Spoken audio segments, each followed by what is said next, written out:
Welcome to the Top Business Leaders Show, powered by Rise 25 Media. We feature top founders, executives, and business leaders from all over the world.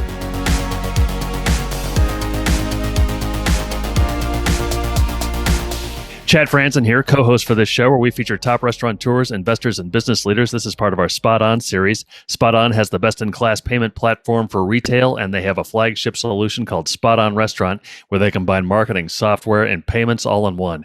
They've served everyone from larger chains like Dairy Queen and Subway to small mom-and-pop restaurants. To learn more, go to SpotOn.com. This episode is brought to you by Rise 25. We help B2B businesses to get ROI, clients, referrals, and strategic partnerships through Done For You podcasts. If you have a B2B business and want to build great relationships with clients, referrals, and thought leaders in your space, there's no better way to do it than through podcasts and content marketing. To learn more, go to rise25.com or email us at support@rise25media.com. D'Andre Martin is a realtor and co-owner of the Pit BBQ Grille, located in the Northern Lights Shopping Center in Columbus, Ohio. His desire is to provide the best service and experience to everyone he encounters. D'Andre, thanks so much for joining me today. How are you? Thanks for having me, man. I appreciate it. Hey, tell me about the Pit BBQ Grille and what a customer can expect when going there. The Pit BBQ Grille was started by me and three of my partners, which we're friends. Been friends for 15 plus years. Three of us is from Cleveland. Our fourth partner is from Florida. And after school at Ohio State, we all kind of came together. We wanted to do something together. And in 2016, we opened up our first location. And from there, we just been growing. So we have three locations right now. One we had to close down during the pandemic, but we're getting ready to open up two more. So it's kind of been up and down for us, but we're still growing. So we'll have a new one here at the East Market Trolley Barn, another one in New Albany. And right now, currently, we have our Parsons locations, our Clintonville location, and our Dublin location. Okay, great. How did the idea for this particular kind of restaurant come about for you guys? Well, in Cleveland, it's barbecue everywhere. So in 2015, it really wasn't that big of a presence of barbecue here in Columbus. It was just mainly city barbecue. So I brought it to the guys. I said, man, I want to bring a Cleveland style barbecue, but we got it done. So that's what's very unique about our menu, is that everything on our menu is from our family members. Great. Did you have previous restaurant experience? No. Obviously, growing up in the household, all of us growing up in the household, helping our parents cook, our grandparents cook for holidays, stuff like that was just mainly where our experience came from. I always knew that I wanted to be an entrepreneur and love food. And that's one thing we all had in common. We all love food. We all love barbecue. And we all came from kind of the same, but different backgrounds with different dishes and everything like that. So my family dish is my grandmother's macaroni and cheese. So every time I went to my grandmother's house on the holidays, that was my plate. My plate was piled with mac and cheese. So I knew that her mac and cheese was going to get picked out of everybody else's, but we still went through the process. But so we really wanted no experience. Just knew that we loved something and knew that we wanted to do something together. So we feel like we're pretty smart guys, and we put our heads together, and the Pit was born. So. Sure. What makes that mac and cheese unique? It's some very expensive cheeses in it. Give you one of them, smoked Gouda. It's very, very expensive cheese. Not a regular thing that goes into mac and cheese. And then it's about 7 cheeses, and they're all made. We make everything from scratch. So we shred our cheeses up daily, every day. It's just one of a kind. So. That's definitely our top selling side dish in our restaurant. When you say Cleveland style barbecue, how's that different from maybe like Kansas City? I would say we put sauce on everything. That's how we were raised. We only have one sauce. Mm-hmm. So It's all of our barbecue restaurants in Cleveland is ones, and that one barbecue sauce is always like really, really, really good. So that's why we say Cleveland style. And then we do charcoal for everything. Our ribs, our rib tips, everything off the charcoal grill. I really didn't know much about smoking until I moved out here. But in Cleveland, we have all of our barbecue restaurants have charcoal grills outside, and you just see the smoke and flames and everything, and the smell in the neighborhoods. So that's what we kind of used to. So not knowing anything about Kansas City or Texas style, that's I always say Cleveland style. But we do have a little bit of Texas style in it too, because we have our own rub. Our brisket is a Texas style brisket. One of my the guys that I follow online, Franklin, he owns like a barbecue place in Texas. It's really big, and I've been following him for years. So I kind of learned a lot from him as well on the brisket side of things. Man, I'm getting hungry. It's like 8 a.m. where I am. What were the after you opened your first location, what were the early days like there? Say it again. After you guys opened your first location, as you were just getting started, what were the early days like as you were just getting going? It was tough.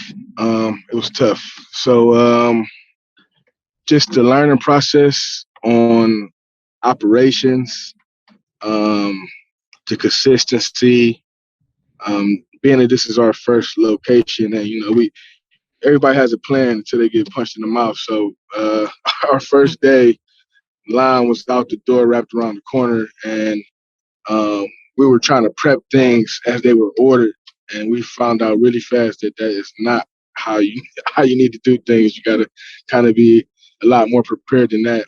Also, just we had an employee doing every little thing. So we had like a person on each piece of equipment, a person, like 3 people in the front. It was a big learning experience on payroll. We wasted a lot of money on payroll maybe in our first year, actually. So that was a huge learning experience. But after that first year, and after we kind of got down our operations and kind of figured them things out, everything started going a little bit better. But definitely payroll and just being prepared for the customers. I asked that question to a lot of people, and they say that they just had no customers and they had to go like give out free food to Chick-fil-A people waiting in the Chick-fil-A drive-through or something.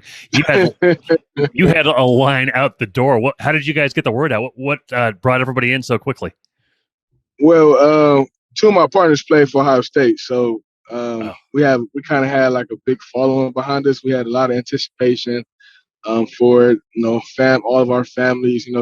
It's 4 of us, so it's 4 different families that traveled up from out of town. So it was a big anticipation for us to open.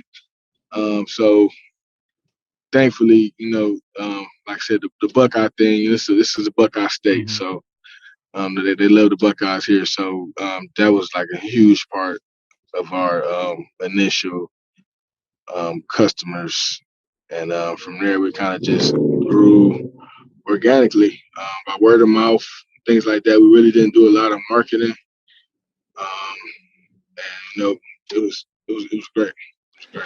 How long before you realized you were ready to open more than one location? It took maybe 2 years, because after our first year we got a food truck. So got a food truck, and then we were able to kind of expand our brand to different areas. And then once we seen the response off of the food truck, we said, it's time to get to another location. And also, our first location, like I said, we were all rookies at this, and it really wasn't an ideal location because it wasn't really convenient for people to come. So it wasn't near a freeway. It was a smack dead in the center of a neighborhood. Um, so that was another thing that we learned.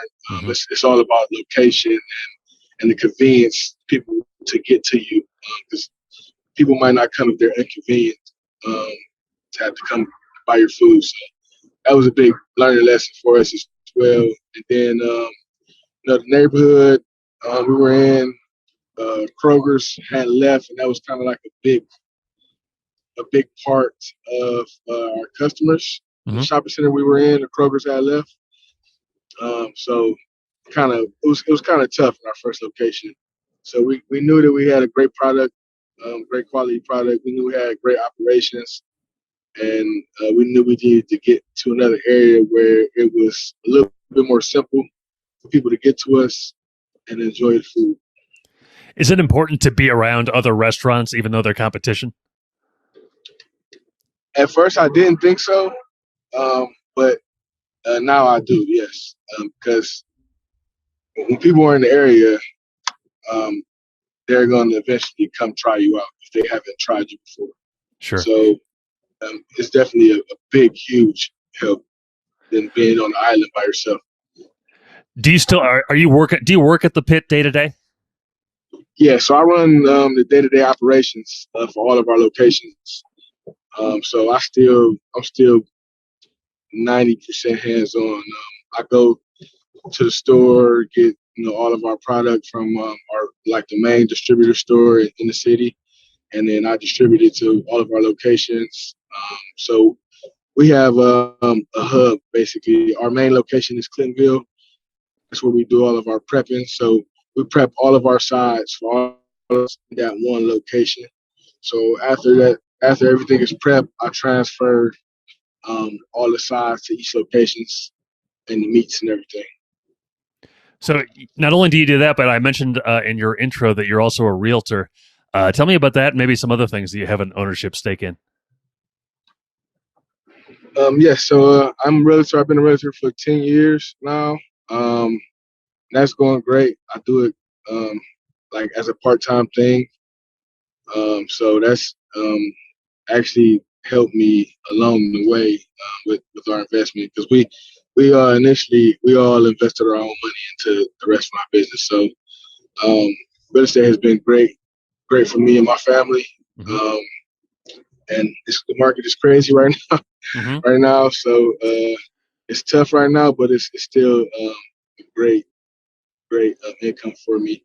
I also own a bamboo toilet paper company, the first Black-owned bamboo toilet paper company in the Midwest, and I've owned that for 2 years now.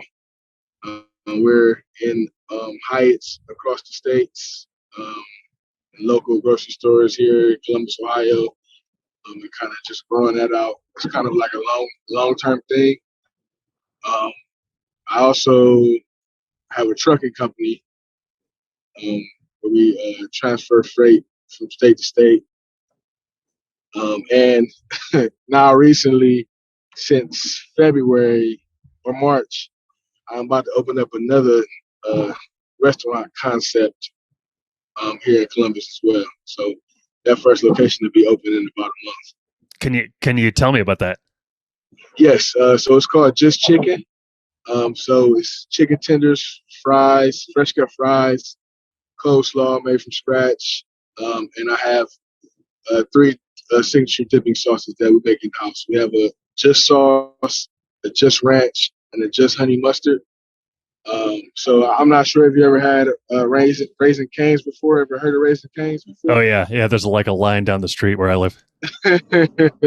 So it's very, very, very similar to that, just with my own recipes. So we take fresh cut chicken breasts and we cut them up into tenders, and we batter them and deep fry them, and then we fresh cut our fries and make our slaw from scratch. So it's very similar to Cane's. Just I would say I think it's better. Of course. I'm supposed to think that. With our different sauces that we make from scratch is a game changer as well. So that'll be opening up here in Columbus in the East Market in about a month, and then so I have 2 locations of that. So it'd be a month for the first location, and then maybe like another 30 days after that, it'd be my second location in New Albany. So I have 2 locations already. Okay. Set in stone. Wow, very nice. What is this? Is this just you doing this on your own, not with your partners at the Pit? Yes. Yes. Okay. Hey, you told me about all those things that you're involved in. Your trucking company. You're a realtor. What are some similarities between doing those things outside of the restaurant industry compared to some of the things you do inside? Are there some commonalities? Um, they all deal with customers.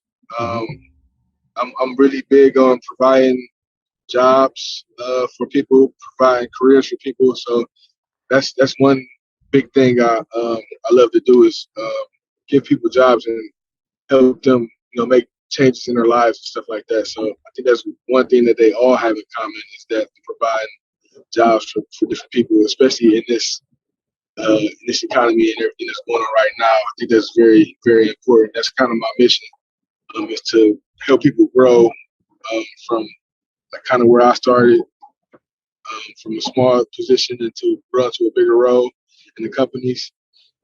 And they all are things that people need. So people need food. Obviously, freight is huge in our world here. Our toilet paper, the bamboo toilet paper, biodegradable, actually helps the world save trees and stuff like that. And then real estate, everyone needs a home. So I feel like I have a business in all of the needs in the world, and them are things that will never go out. So that was another one of my goals.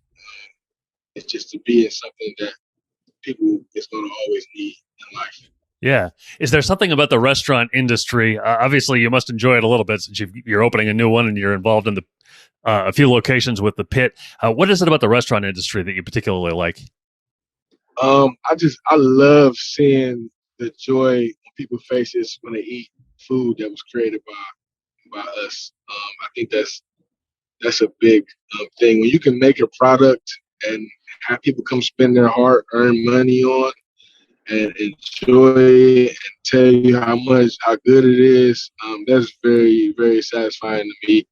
And also just seeing my employees, my team grow from being dishwashers to being line cooks to being store managers to being general managers.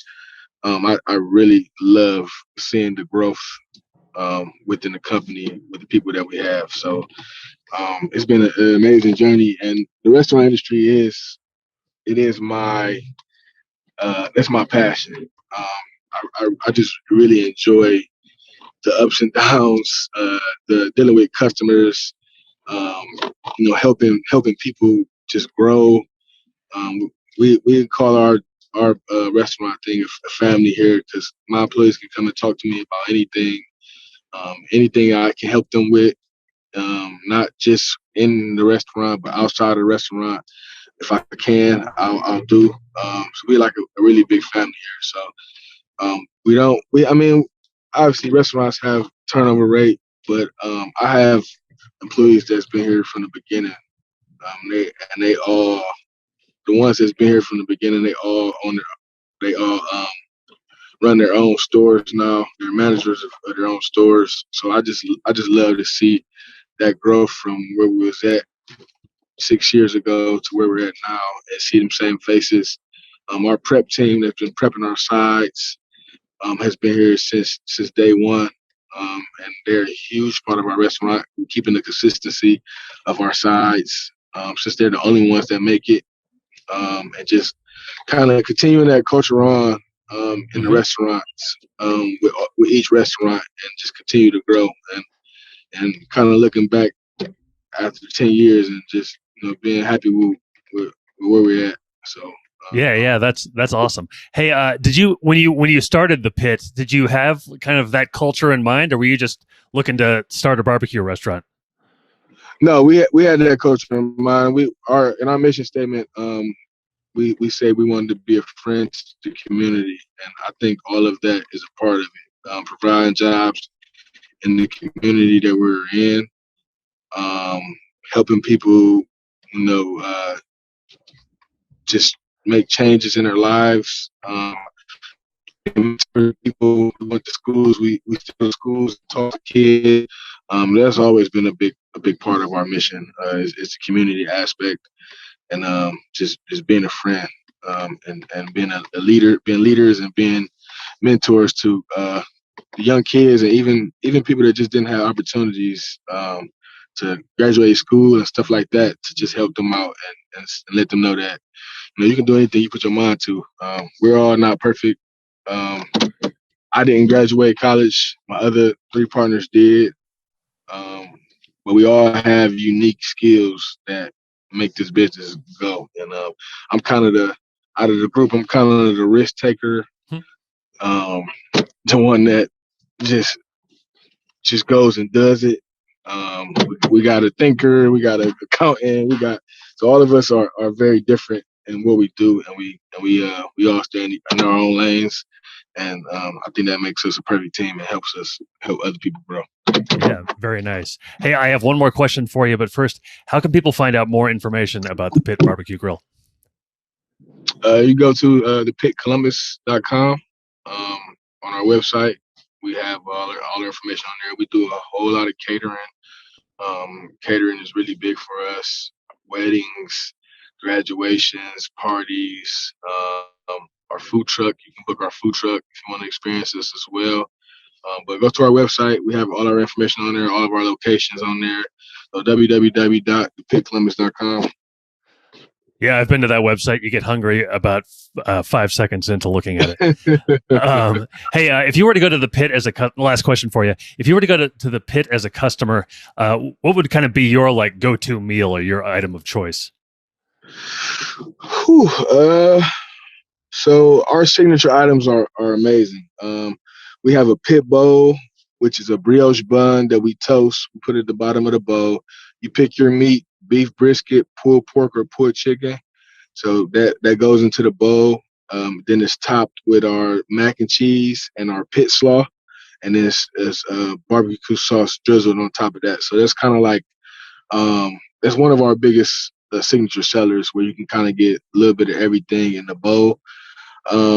And then we have our Polish boy, which is our signature thing from Cleveland. It's a beef Polish sausage that we get made here locally, topped with fresh cut fries, our pit slaw, and barbecue sauce. You can't go wrong with the brisket. It's really, really good. I think it's the best brisket, probably besides Franklin and Texas. Yeah. And definitely the mac and cheese. You got to get the mac and cheese. All right. It sounds fantastic. Hey, D'Andre, it's been great talking to you. I really appreciate your time today. Thanks so much. No problem. Appreciate you having me on. So long, everybody. Thanks for listening to the Top Business Leaders Show, powered by Rise 25. Visit rise25.com to check out more episodes of the show and to learn more about how you can start your own podcast.